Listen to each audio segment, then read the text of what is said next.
The forgotten face-act began with rain. The kind that fell heavy, like the sky was grieving.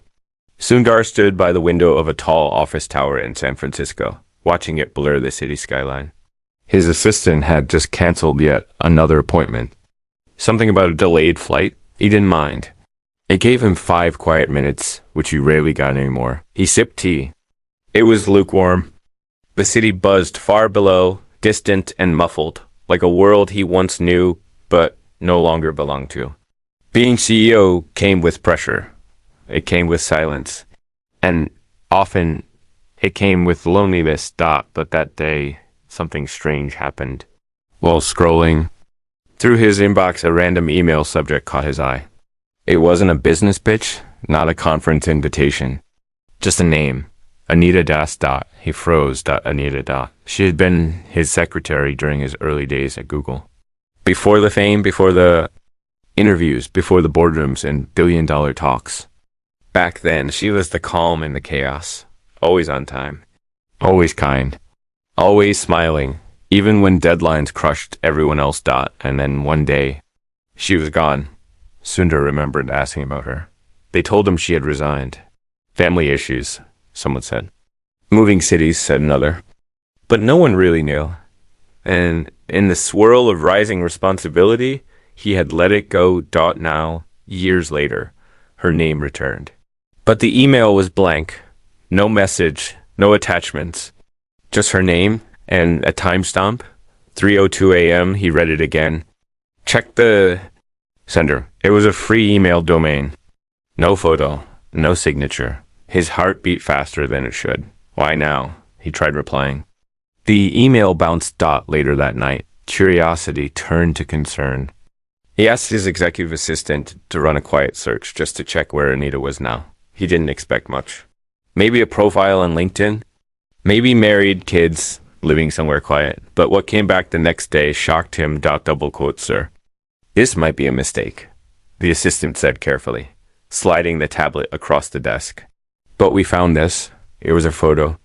Grainy, probably taken with an old phone. A woman with sunken eyes, wrapped in a faded coat, sitting against a wall in Oakland. Her hands held a cardboard sign that read, "Need food. God bless." Below the photo. The caption read, "Homeless woman seen regularly on 5th and Adams." Sundar stared at the image. The photo was dated 3 weeks ago. Are we sure it's her? He asked. There's more. They showed him public records. Arrest for trespassing a year ago. Hospital admission for exhaustion. No fixed address. No phone number. We're still confirming. It might not be her, the assistant added quickly. But if it is, Sundar nodded. He said nothing. That night, he didn't sleep. He kept replaying the memory of her laugh. How she once stayed 3 extra hours to help him prepare for his first big investor meeting. How she once brought soup when he had the flu. How she once cried quietly in the break room, and when he asked, she just smiled and said it was allergies. He never pressed. He should have. The next morning. Before the board meeting, he changed into jeans and a hoodie, something he hadn't worn in months. He left a message with security. Hold all calls. Do not disturb. He took the service elevator down, walked past the lobby without anyone recognizing him, and stepped into the city he had long ignored. He went to 5th and Adams. He didn't know what he was expecting. Maybe nothing. Maybe guilt. Maybe hope. What? He found was worse. She was there. Same coat. Same sign. But her eyes were closed and her lips were blue. He froze. People walked by like she was part of the pavement. No one stopped. Not even a glance. Sundar knelt beside her. Anita? He said softly. No response. He touched her shoulder. Her body was ice cold. He called. 911. They arrived within minutes. The paramedic checked her pulse and nodded.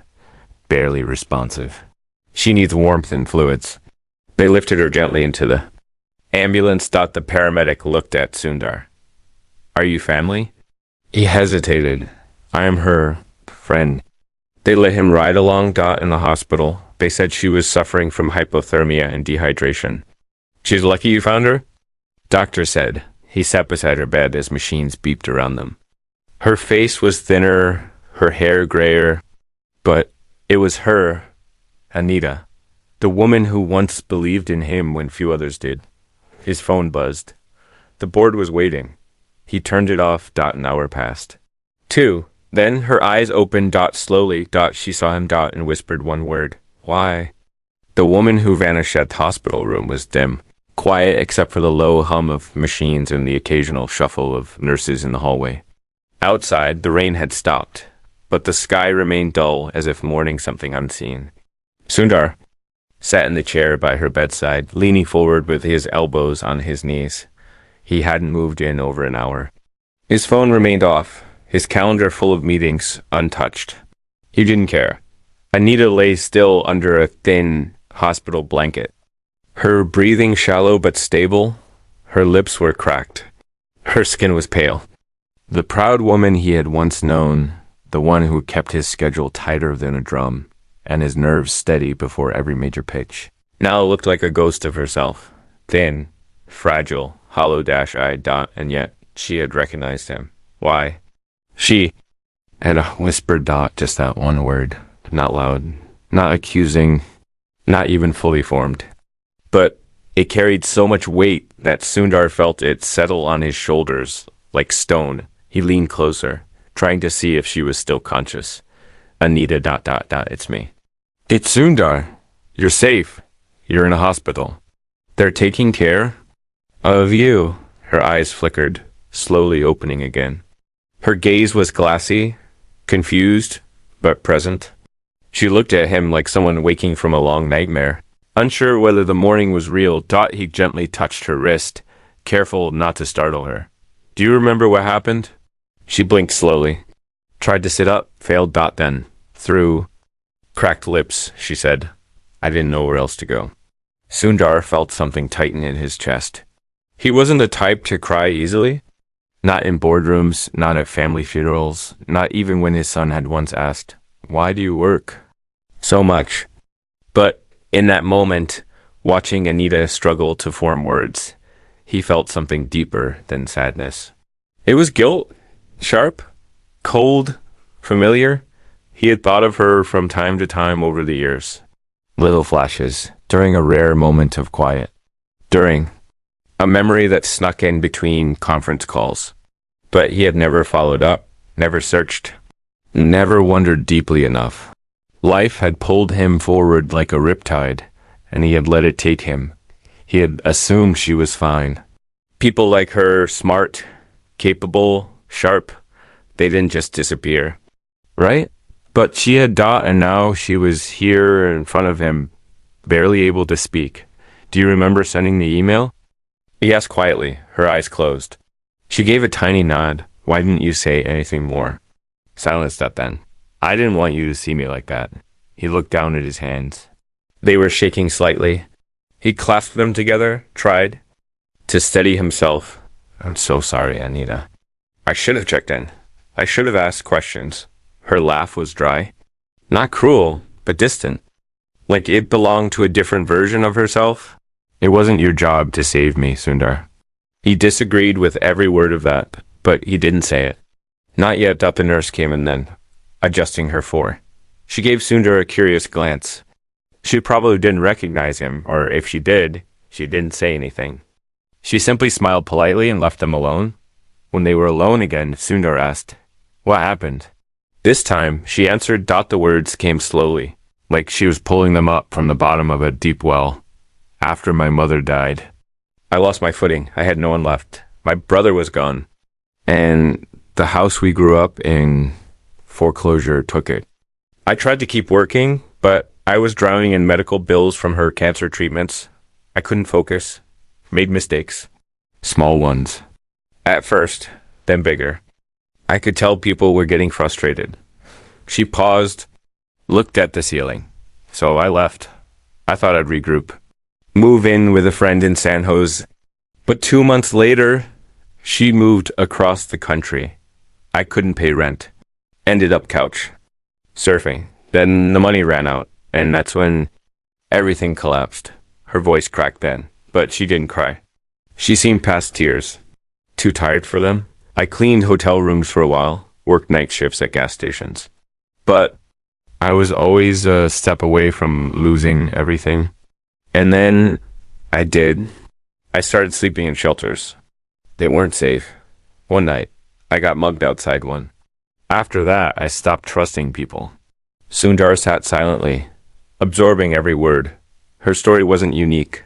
That was the most terrifying part. It could happen to anyone. One wrong turn, one health crisis, one loss, and the safety net snaps. I tried to find work again, she continued. But every job wanted a home address, a phone, a clean credit report. I didn't have those things anymore. You fall far enough and the world stops looking at you. He wanted to say something. Offer money, offer help, offer apologies. But something told him not yet. This moment wasn't about rescue. It was about listening. Why did you send the email? He asked again. This time she looked directly at him. I didn't want anything, she said. I just needed to know that you were still real, that someone I once knew still existed. Someone who was kind. Sundar couldn't speak. He reached into his coat pocket and pulled out his phone. After a brief pause, he turned it on. Hundreds of notifications flooded the screen. He ignored them all. Instead, he opened the Notes app and typed, Anita, he said. You're going to have to go back out there. I'm not going to let that happen. Her expression didn't change. She had hard, empty promises before. Shelters were full of them, but Sundar meant it. I want to help you recover. Not just get you a room for a week. I mean, really help. Get you medical care. A safe place to stay. Whatever it takes. She closed her eyes. Why? She asked again. This time, the words sounded smaller. More. Afraid, he leaned forward. Because I owe you. And because if someone like you can fall this far, then something is deeply wrong with all of us. She didn't reply. But the next morning, when the doctor returned to check her vitals, she said something no one expected. Where's my phone? She asked. Her voice raspy. The doctor looked confused. You didn't have one when they brought? You in? Anita turned to Sundar. Can you help me get one? He smiled. Just slightly. Of course. It was a small thing, but it was also the beginning of something bigger. Asterisk. The first morning of the rest of her life morning came slowly, bleeding soft light through the narrow blinds of the hospital window. The room was still, the kind of quiet that only follows deep exhaustion. Sundar sat in the same chair, his coat draped over the back, his phone untouched on the bedside table. He hadn't left the room all night. He hadn't even noticed how much time had passed. Something inside him had changed, and he couldn't explain it. He just knew that he had been given a chance. Maybe not to fix the world, but to fix this. Anita woke with a soft groan, her body sore, her throat dry. But for the first time in months, maybe longer, she wasn't cold. There was warmth under the blanket, warmth in the air. And beside her, a face she hadn't expected to see again. Sundar, not the man from television, not the CEO from headlines. Just Sundar. The quiet, thoughtful man who used to ask if she was eating enough, who once bought her a birthday card when no one else remembered. She looked at him, unsure if it was real. You stayed? She asked. He nodded. You didn't have to. She sighed. I know, he replied, but I wanted to. It wasn't pity in his eyes. She could see that now. It was something else. Maybe respect, maybe guilt, or maybe just the raw, quiet determination of someone who refused to let another person fall through the cracks again. The doctor came in soon after, checked her vitals, made a few notes. You're stabilizing, he said. You'll need rest, food, and once you're discharged, we'll need to talk about long-term care.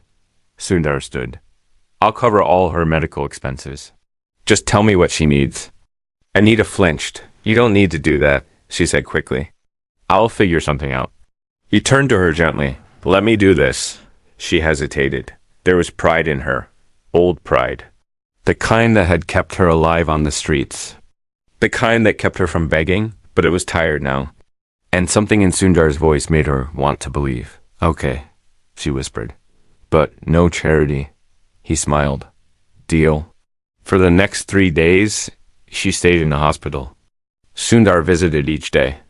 Sometimes they talked. Sometimes they didn't. He brought her books, a tablet, even a fresh journal. She wrote in it slowly, carefully.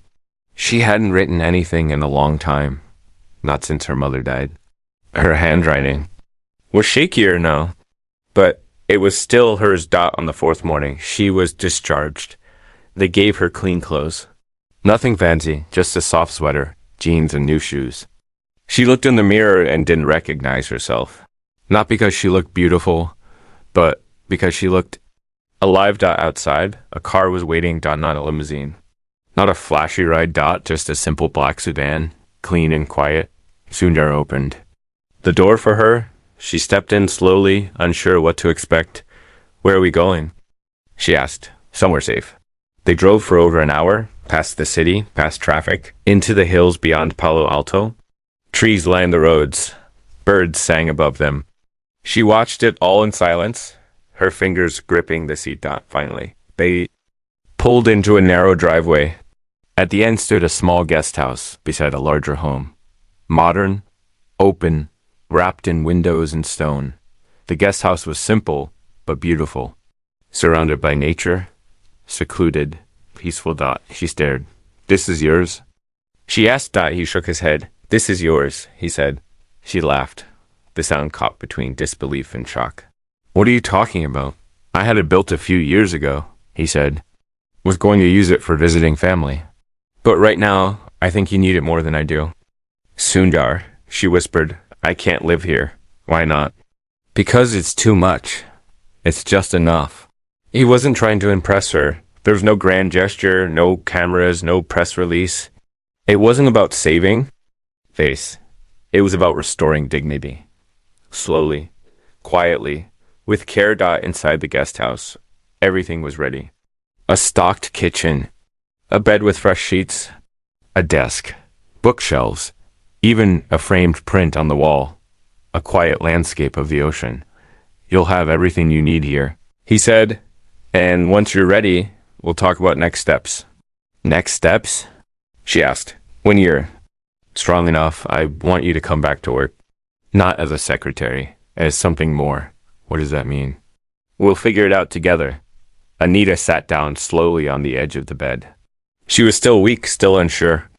But for the first time in years, she felt safe. And not just safe. Seen. Why are you really doing this? She asked. Sundar sat across from her. Because somewhere along the way, we forgot to take care of the people who helped us rise. And if I let you disappear, I'd be forgetting who I am. Anita looked down. Then, after a long pause, she whispered, I used to have dreams. You still can, he said. Outside, the wind moved through the trees. Time felt slower here. More human. They spent the rest of the afternoon talking about the old days, about her mother, about the quiet things they never said in the office.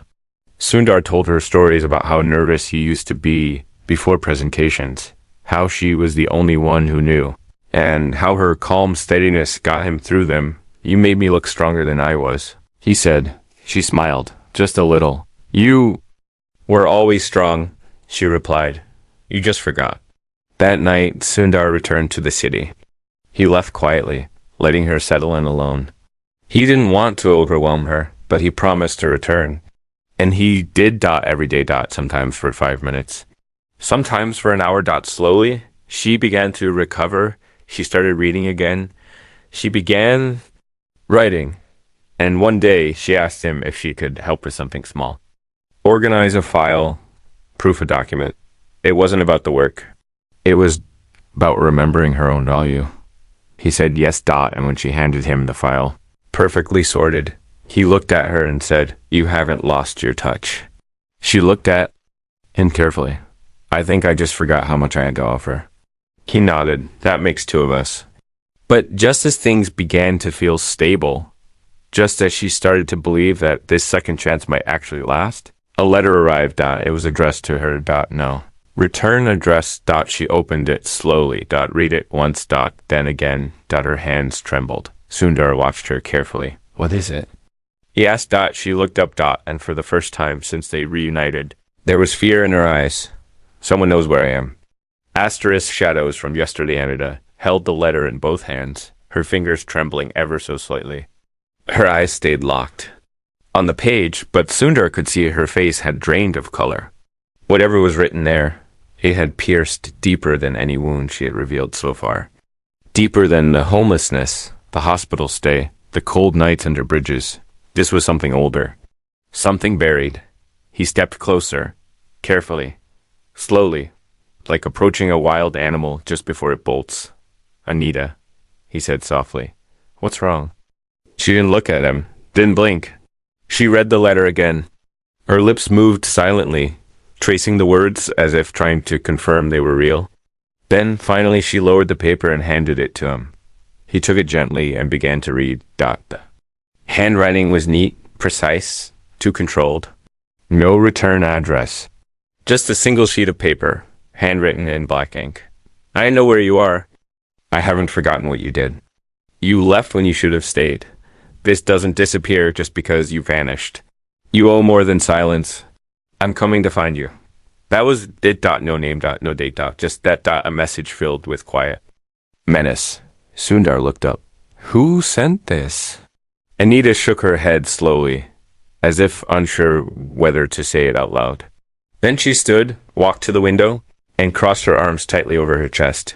"I was hoping it would never follow me here," she said. He waited, giving her time. Asterisk, it started right after my mother died, she continued. I was still working at Google then. I thought I could manage everything. Grief, debt, pressure, but the real problem was back home. My father's younger brother, Uncle Vinay. Sundar frowned. I don't remember you ever mentioning him. I didn't, for a reason. She turned from the window. Her voice was calm, but her hands betrayed her. They trembled slightly, as if holding back something enormous. He was abusive, she said. In every way someone can be. Not just to me, but to my mother. For years. And when my father passed, he stepped in like a vulture. Claimed the house, claimed her money, made her life unbearable. I fought him, legally, emotionally. I tried everything. But he always had one more trick. Sundar sat back down. The air in the room felt heavier now. After her death, he showed up demanding the rest of her estate, threatened me, said I owed him. When I refused, he started spreading lies, said I was hiding money, that I was unstable, that I'd been stealing from the company. I knew people were talking. Even at work, that's why I left so suddenly. Sundar's chest tightened. You could have come to me. I didn't want to bring that poison into your life. I didn't want anyone to think less of you because of my mess. He stood now, too, stepping beside her. You were never a mess, Anita. What he did, that's on him, not you. She smiled faintly, but it didn't reach her eyes. I thought if I disappeared, he'd stop. I thought if I became no one, he'd lose interest. But this letter, she didn't finish. Sundar folded the letter carefully, his mind already moving, calculating, planning. Do you still have contact with anyone from back then? A lawyer? Anyone who might help us trace him? She shook her head. He made sure everyone turned away. By the end, it was just me and Mom, and when she went, I lost everything. He placed a hand gently on her shoulder. Then we start. From now. Not from the past, not from the pain. From now. She looked at him. What do you mean? I mean, I have a legal team, an entire security staff, and a lot of people who owe me favors. But most importantly, I'm not letting him hurt you again. Not emotionally, not legally, not physically. Anita opened her mouth to protest, but the words didn't come. Maybe she was too tired to fight the kindness. Maybe she didn't have the strength to argue against someone finally standing up for her. Okay, she said quietly. But be careful. He doesn't care who he hurts. Sundar nodded over the next week. The quiet peace of the guest house shifted, not in ways visible from the outside. The trees still swayed gently. The sun still passed through the same wide windows, but in small ways. 2 new cameras were installed discreetly at the front and back. A retired FBI investigator, now part of Google's security team, arrived for a private conversation with Sundar. Background checks began running. Court documents were pulled from archives.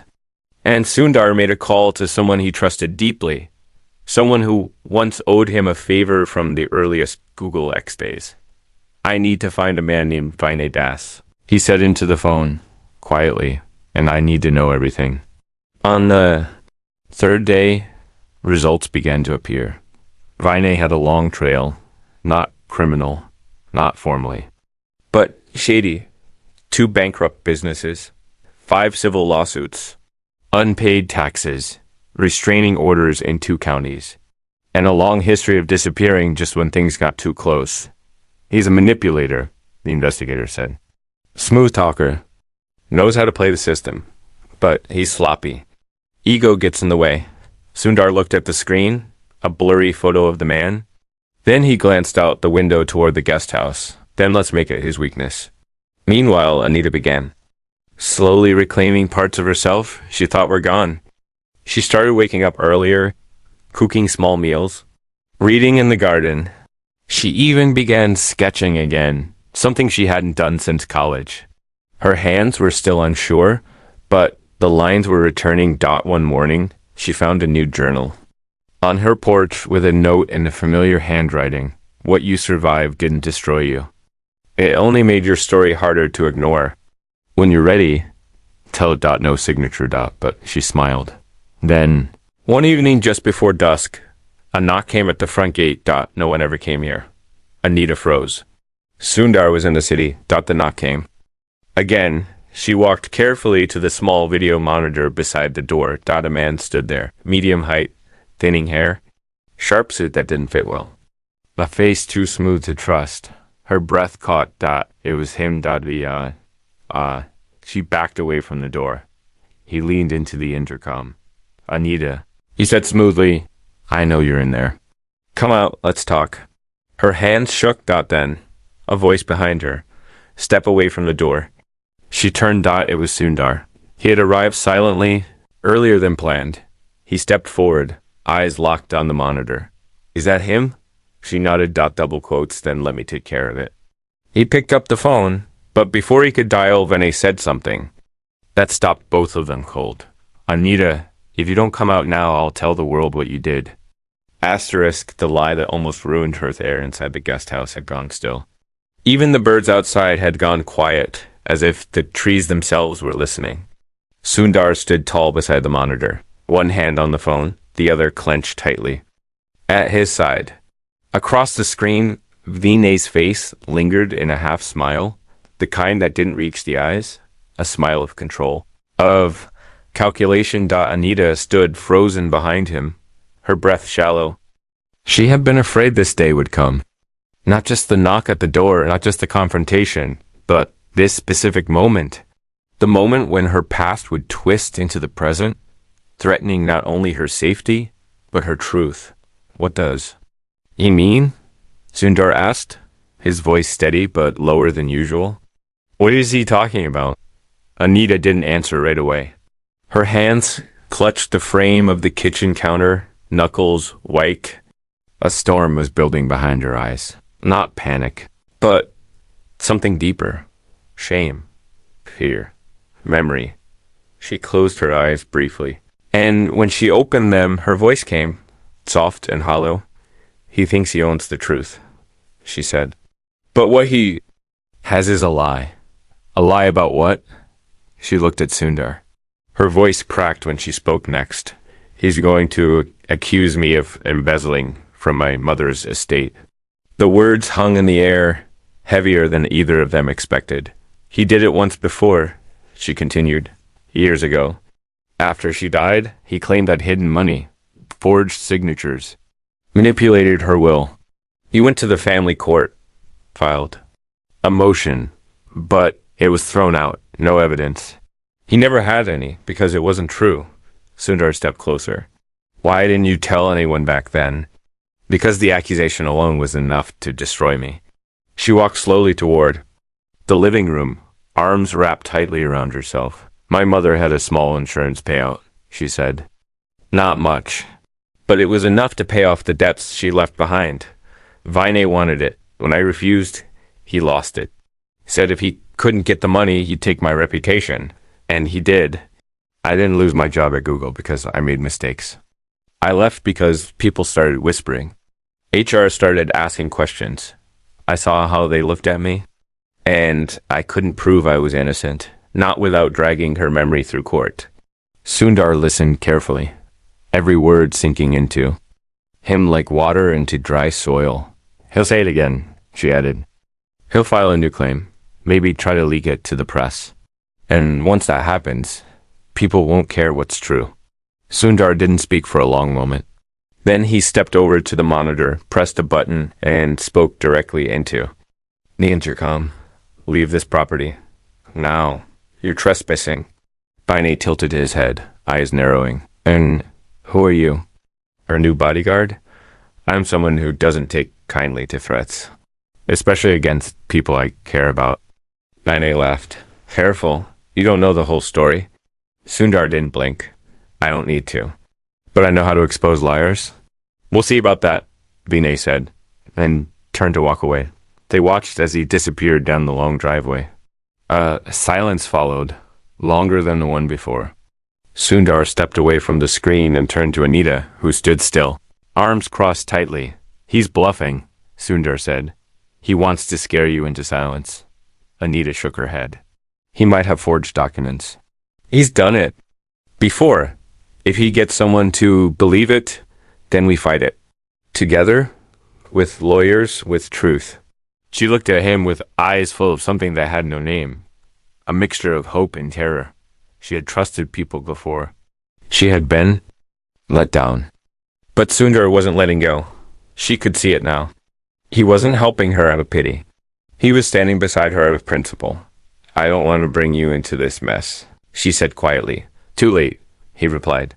I'm already in it, and he meant it. That night, Sundar assembled a team.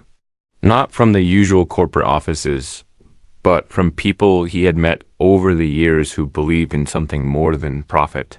A retired judge, a tech-savvy legal investigator, a young journalist who once exposed a fraudulent hedge fund.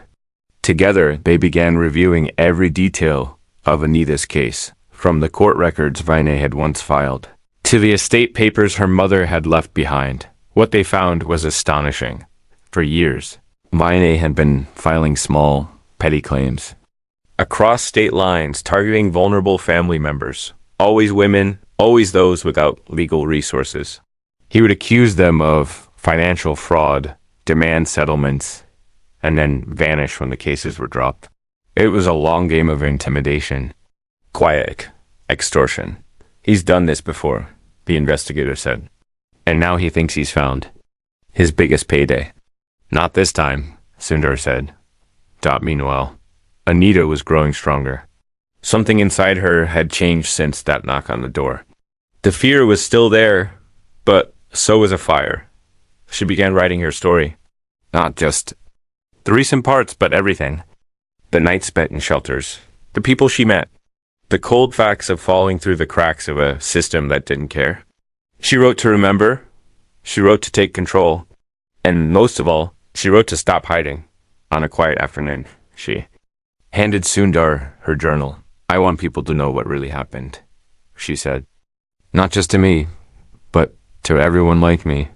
He opened the book and read the first few pages, then looked up at her. We'll publish it, he said. Your voice deserves to be heard. You really think people will care? She asked. They'll care, he replied, because it's honest. And because it matters. But just as they were preparing her statement, just as the legal team gathered enough evidence to press charges against Vinay for harassment and defamation, something happened that none of them expected. A package arrived at Sundar's office in the city. No. Return address. Inside was a USB drive. The only label was a single word. Proof's assistant handed it to him, confused. Should I call legal? Sundar nodded. Not yet. Let me look first. He closed the door, sat down, and plugged the drive into a secure laptop. On the drive was a single video file. He clicked it. At first, there was only static. Then a hidden camera angle, grainy, poorly lit, a young woman sitting at a desk, looking exhausted, sorting documents. crying, Anita, it was years ago, and then V&A's voice, off camera, pushing, pressuring, manipulating. Sign it. It's just a transfer. She would have wanted you to have it. No, I don't trust you. Then I'll make sure no one trusts you either. The footage continued, proof. Not of her guilt, but of her innocence. He watched in silence, and then he smiled. A slow, rare smile came over. He whispered, asterisk, the return of the voice for the first time in weeks. There was no silence in Sundar's world, only purpose. Everything was in motion. Not in the frantic, anxious way that came with product launches or stockholder calls, but in a deeper, more personal rhythm. One that came from knowing what was right and refusing to step away from it. This time, the stakes weren't numbers. They were human, real. And her name was Anita. He stood alone in the private conference room atop the office tower. Outside, the city pulsed with its usual rhythm, but inside, there was nothing but focus. He had watched the video a dozen times. Each time, it made his fists clench a little tighter. Her voice, weak but firm. Vi's tone, slick, predatory, cruel. The truth wasn't just in the words. It was in the power dynamic, the pressure, the fear, and the courage it had taken for her to say no. He met with legal an hour later. Can we use it? He asked. We can, said the lead counsel, and not just in court. We can take this public if she wants it to be. She does, he replied without hesitation. But before anything else, he needed to tell her. He drove back to the guest house just as the sun began to sink, the sky burning in hues of copper and rose. It had rained earlier, and the trees still dripped softly, a sound like breath exhaled after a long cry. Inside, he found her sitting by the window with her journal open, pen resting between her fingers. She looked up when he walked in. You've seen something, she said. Not a question. A recognition. He nodded, then handed her the USB drive. You need to watch this. She hesitated. Fear flickered in her eyes, the kind that comes from reliving wounds you've tried to bury. But she took it, and when she pressed play, she watched the screen without blinking. Her lips parted slightly as she heard his voice again. Vinay's, dripping with false concern. Her own face appeared younger, exhausted, but still full of something he could never steal. Conviction. By the end, her hands were trembling. She closed the laptop slowly and set it aside. Then she looked up at Sundar. How did you get this? Anonymous package, he said. We traced it to a mailbox in the desto. Someone must have been recording him all those years ago. Maybe another victim, maybe someone who worked for him. She stood slowly, walked across the room, then turned back to face him. This changes everything, she said. Yes, he replied. It does, but are we really going to go public with this? Only if you're ready. Anita sat back down. Her eyes were full of something he hadn't seen in her for a long time. Not just courage, but ownership. I don't want to hide anymore, she said. Not from him, not from the shame, not from the world. So they made a plan. The next 48 hours moved like a tide pulling them towards something inevitable. The video was turned over to the district attorney's office, alongside testimony from Sundar and Anita. The legal team filed a formal suit against V&A for defamation, coercion, and fraud. And quietly a journalist, the same one who had once broken the hedge fund story, was given access to a private interview with Anita. They recorded it at the guest house. No lights, no makeup, no script, just her. She sat in front of the camera and told her story.